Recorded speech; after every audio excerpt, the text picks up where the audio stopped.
अकोल्यात प्रकाश आंबेडकरांचा आरएसएस आणि मोदींवर हल्लाबोल. वंचित बहुजन आघाडीचे नेते प्रकाश आंबेडकर यांनी आरएसएस विरोधात आक्रमक भूमिका घेतलेली आहे. तर काल काढण्यात आलेल्या मोर्चानंतर पुढील आठवड्यात बैठक घेऊन पुढील भूमिका जाहीर केली जाईल अशी माहिती त्यांनी दिली.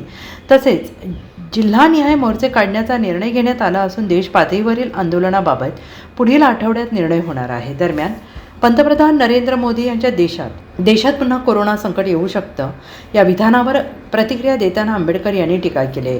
तर मोदींना हे वेड लागल्यासारखं असल्याचं म्हणत त्यांनी सरकारच्या भूमिकेवर प्रश्नचिन्ह उपस्थित केलं आहे. तर ते आज महाराष्ट्र आणि गोवा बार असोसिएशन काउन्सिलच्या निवडणुकीच्या मतदानासाठी अकोल्यात आलेले होते.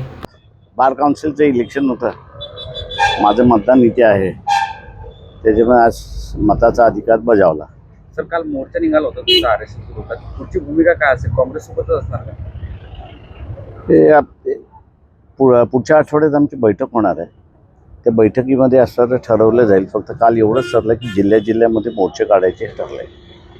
देशपातळीवरती करायचं जे आहे ते पुढच्या आठवड्यामध्ये ठरेल बैठक. देशात पुन्हा कोरोनाचं संकट येईल असं मोदींनी संसदेत सांगितलंय. काय वाटतं? मोदीला लागलेला आहे वेळ, त्याच्या पलीकडे आता काहीच सांगता येईल. त्याचा माझ्या याच्यामध्ये लहानपणी आम्ही असताना टायफॉईडची साथ बघितली, मलेरियाची साथ बघितली, त्याच्यानंतर अजून एक आजार आला होता त्याची साथ बघितली, येलो फिवरची साथ बघितली.